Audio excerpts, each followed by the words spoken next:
ിന്റെ ഖുർആനിനെ പാടെ വലിച്ചെറിഞ്ഞ് ലോകത്തിന്റെ ഹെലൻ കെല്ലറുടെ മേരി ശെല്ലിയുടെ പൈങ്കിളി സാഹിത്യത്തിന്റെ പുറകെ പാഞ്ഞു പോയ എന്റെ ശബ്ദം കേൾക്കുന്ന പ്രിയപ്പെട്ട കാസർഗോഡിലെ ഉമ്മമാര് സന്ധ്യാസമയമാകുമ്പോ ലോകത്തുള്ള തൊലിവെളുത്ത പെണ്ണിന്റെ അവസരപ്പക കഥ പറയുന്ന ആയിരക്കണക്കിന് ആവാസത്തിലൂടെ കടന്നു പോകുന്ന എന്റെ പ്രിയപ്പെട്ട മുസ്ലിം ഉമ്മ സന്ധ്യാസമയത്തിരുന്നിട്ട് അള്ളാന്റെ ഖുർആന്റെ രായത്ത് പഠിച്ച പൊന്നുമോളെ മറന്നു പോകുമോ? അള്ളാനെ മറക്കാൻ കഴിയുമോ? ലോകത്തിലെ ഏറ്റവും വലിയ അപജയത്തിന്റെ അപ്പോസ്തലന്മാര് നടത്തുന്ന ഏറ്റവും പ്രധാനപ്പെട്ട വനിതാ റിയാലിറ്റി ഷോയിൽ ഉടുതുണി വലിച്ചെറിഞ്ഞിട്ട് നിട്ടന്റെ വെട്ടിപ്പോയ എന്റെ പ്രിയപ്പെട്ട മുസ്ലിം ഉമ്മ മലബാർ പ്രദേശം അനുഭവിക്കുന്ന ഏറ്റവും വലിയ പ്രശ്നമേടാ. എന്റെ പ്രിയപ്പെട്ട സഹോദരങ്ങളെ, പർദ്ദയിട്ട പെണ്ണുങ്ങൾ റിയാലിറ്റി ഷോയിൽ പങ്കെടുക്കുമ്പോ അള്ളാന്റെ റസൂല് തന്നെ പറഞ്ഞതെന്താ? കുല്ലു അംരിന മുആഫാ ഇല്ലൽ മുജാഹിരീ. ഏത് പാപം ചെയ്താലും അല്ല പുറത്തു വരും. പക്ഷേ ഏത് പാപം ചെയ്താലും തൗബ ചെയ്താലല്ല പുറത്തു വരും. പെങ്ങള് തൗബ ചെയ്താൽ പോലും പടച്ചറപ്പ് പൊറുക്കാത്ത ചില പാപമുണ്ട്. അതിൽപ്പെട്ട ഒരു പാപമാണ് ഇല്ലേ മുജാഹിരീ. ഭാര്യയും ഭർത്താവും മാത്രം അറിയേണ്ട മണിയര രഹസ്യം മറ്റൊരാളോട് പറഞ്ഞു പോയ പടച്ചറപ്പ് പോലും അത് പുറത്തു തരില്ല. എന്റെ പ്രിയപ്പെട്ട സഹോദരിമാർ ഓർത്തുകൊള്ളുക, ഭാര്യ ഭർത്താക്കന്മാരുടെ മണിയര രഹസ്യം മൂന്നാമതൊരാളോട് പറഞ്ഞു പോയ അല്ല പോലും പുറത്തു തരില്ലെന്ന് പറഞ്ഞ മഹാപാപമല്ലേ ഈ കേരളത്തിൽ നടക്കുന്ന ഏറ്റവും വലിയ വനിതാ റിയാലിറ്റി ഷോയിൽ ഭാര്യയുടെ കൈ പിടിച്ചുകൊണ്ട് ഭർത്താക്കന്മാര് കൂത്താടുമ്പോ പാത്രം കഴുകുന്നതും മീൻ വെട്ടുന്നതും ഇറച്ചി വെട്ടുന്നതും കൊച്ചിനെ കുളിപ്പിക്കുന്നതും കക്കൂസ് കഴുകുന്നതും ലൈവായിട്ട് ലോകത്തിന്റെ മുമ്പിൽ പറയുമ്പോ ഭാര്യ ഭർത്താക്കന്മാരറിയാറ് മണിയറയുടെ കട്ടിലിന്റെ ഉള്ളില് രഹസ്യകാമറ കടന്നു പോകുന്ന ലോകത്തിന്റെ ഏറ്റവും വലിയ ജീർണതയുടെ അധപതനത്തിന്റെ അധമഭാവ തലത്തിലേക്ക് ലോകം കടന്നു പോകുമ്പോ അതിൽ പെട്ടുപോയ മുസ്ലിം ഉമ്മ അള്ളാന്റെ സ്വർഗത്തിന്റെ വീട് കളന്നിട്ട് 40 ലക്ഷത്തിന്റെ വീടെന്തിനാ? ഈ ദുനിയാവിന്റെ ആഡംബരം എന്തിനാ? ഭാര്യയുടെ കഴുത്തിൽ മഹറിന്റെ മാല കൊടുത്ത ഒരു ചെറുപ്പക്കാരനെങ്കിലും ഉളുപ്പ് വേണ്ടേ? ഉളുപ്പില്ലാതെ നട്ടലിന് ബലമില്ലാതെ ഭാര്യയെ കൊണ്ട് റിയാലിറ്റി ഷോയിൽ മണിയുടെ രഹസ്യം പറയുന്ന ലോകത്തിന്റെ കവാടം തുറക്കുമ്പോ പൊന്നു പെങ്ങളെ സന്ധ്യാസമയത്ത് കയ്യിലിരിക്കുന്ന റിമോട്ടിലൂടെ ആഭാസം കാണാറല്ല. സന്ധ്യാസമയത്തല്ലേ സൂറത്തുൽ മുൽക്ക് വേണ്ടത്, ദാരിദ്ര്യത്തെ പടയടക്കേണ്ടത്, അള്ളാന്റെ റസൂലിന്റെ സുന്നത്ത് വാങ്ങേണ്ടത്. പൊന്നു ചെറുപ്പക്കാരെ, ഒരു വിചിന്തനത്തിന് തയ്യാറാകെ. പൊന്നുമോനെ, നിന്നെ കാരണം ഈ ലോകം നശിക്കരുത്, നിന്നെ കാരണം ഈ നാട് നശിക്കരുത്, നിന്നെ കാരണം ഈ നാട് നശിക്കരുത്. സമൂത് ഗോത്രം നശിക്കാൻ കാരണം വകാന ഫിൽ മദീനത്തി തിസ്അതു റഹ്തിൻ യുഫ്സിദൂന ഫിൽ അർളി വലാ യുസ്ലിഹൂൻ.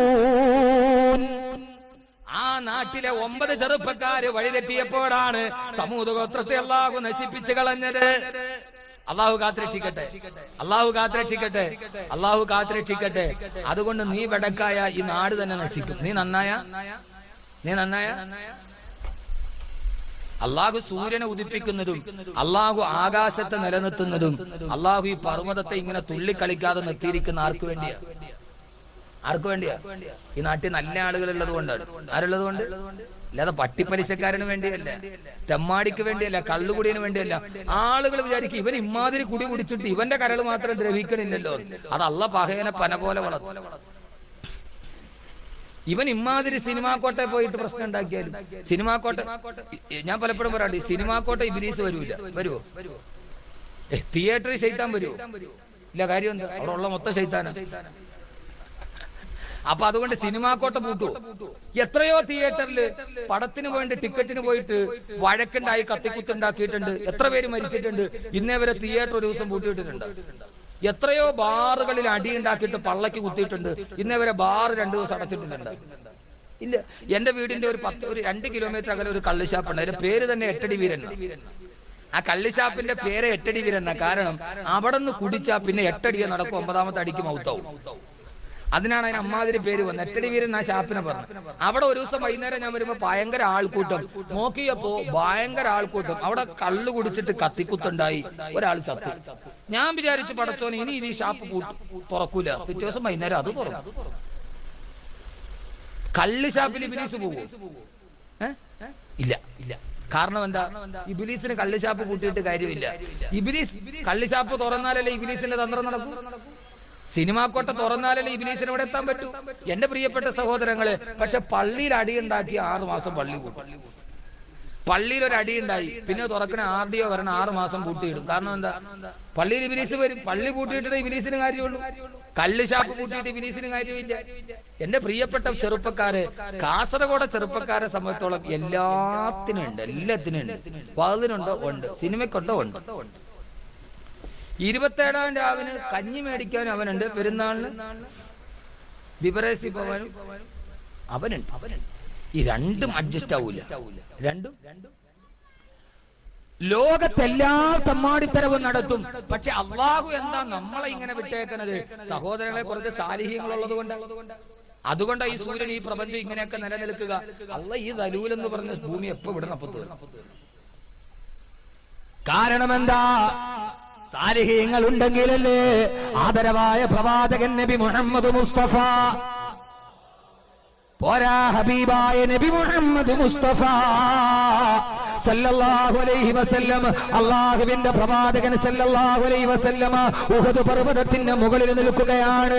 അല്ലാഹുവിന്റെ റസൂലിന്റെ തൊട്ടടുക്കലുണ്ട് ബഹുമാനപ്പെട്ട സയ്യിദുനാ അബൂബക്കർ സിദ്ദീഖ് റളിയല്ലാഹു തആല അൻഹു, ഇടത് ഭാഗത്തുണ്ട് ഉമർ ഇബ്നുൽ ഖത്താബ് റളിയല്ലാഹു അൻഹു. അവരുടെ 3 പേരുടെ ഈ ചാരത്തുണ്ട് ബഹുമാനപ്പെട്ട സയ്യിദുനാ ഉസ്മാൻ ഇബ്നു അഫ്ഫാൻ റളിയല്ലാഹു തആല